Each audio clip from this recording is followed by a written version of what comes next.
All right, guys, I guess I got it kinks let or worked out from this morning. Notice that several of y'all said y'all couldn't get, the screen wasn't shared the way it needed to be. So I'm gonna run back through these nutrients pretty quick. We'll load them on YouTube and let me know what you can get and what you can't.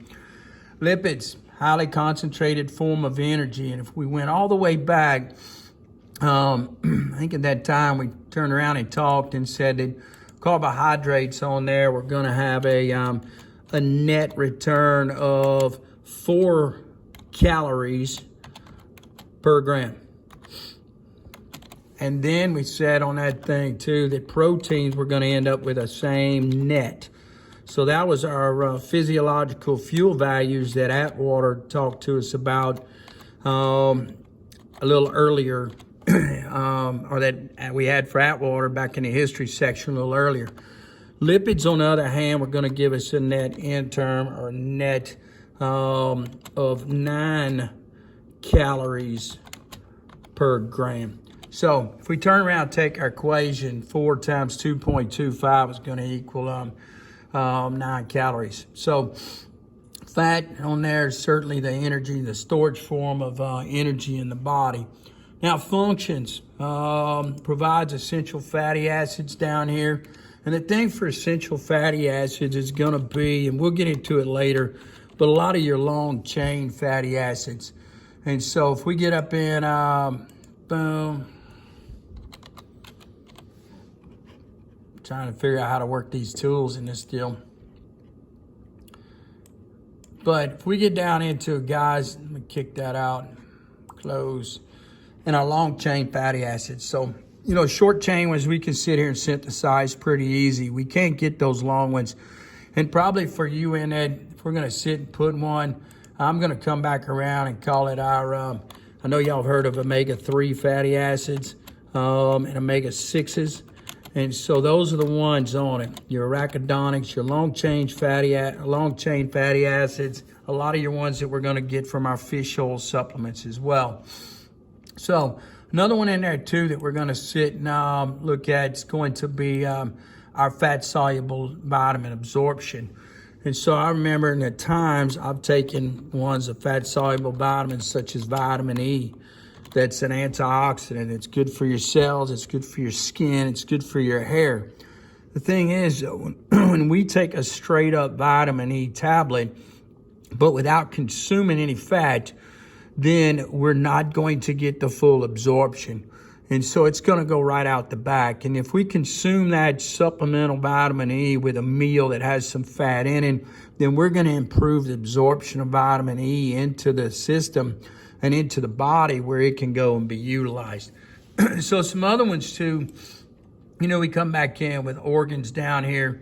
We're talking internal fat, some of the original that's deposited. It's going to be inside the body.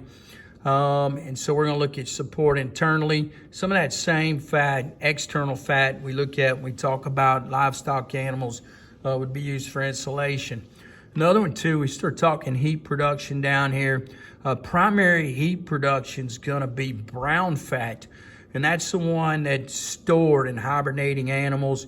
Even Eskimos have a higher level of brown fat because it's a lower metabolic process and certainly one that they can sit here and go to a lower metabolism and use it for energy versus carbohydrates.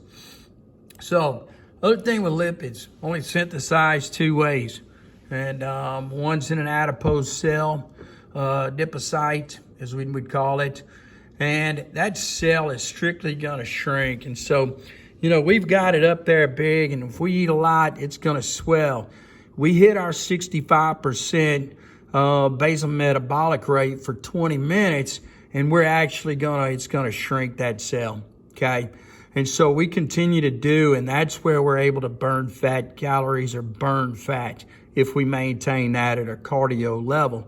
When times are good for livestock animals and they have those fat cells, even if they're small, grass is good, you name it, then they're gradually going to increase the size of those fat cells.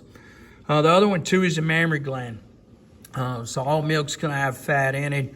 If you drink skim milk, same nutrient content as regular milk except for fat level. and so ultimately calories. So they'll pull those 8 grams of fat out of there for you to have a skim meal.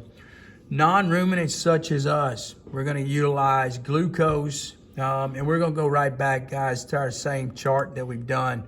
You remember, we're going to use glucose up here, and that glucose is going to, that glucose right there is going to be what we're going to take, force it into the cell, and remember, we're going to come to pyruvate, which is our end product of glycolysis.